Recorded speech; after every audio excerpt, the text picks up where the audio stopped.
আরে সব খেয়েছি। এতদিন আমার খেয়াল রেখেছিস, এবার আমার ছেলের খেয়ালটা রাখ। ওই যে আমার ছেলে চলে এসেছে।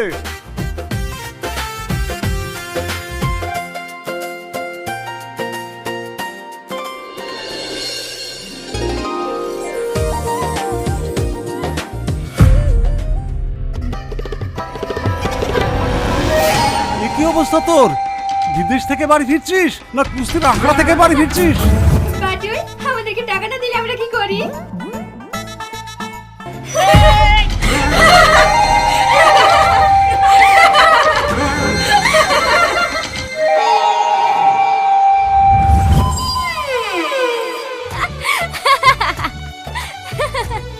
আমি বুঝতে পেরেছি, টাকা দিয়ে আসেননি তাই তো? ড্যাডি এখানে এখানে ও এবার তা কাজ করে, তুই তো চিনিস? খুব ভালো করে। চুপ! অনপড় গাইয়া কোথাকার! আমাকে দেখে তোমার হাসির সাহস হয় কি করে? পায়ের জুতোকে মাথায় রাখলে ঠিক এমন অবস্থাই হয়।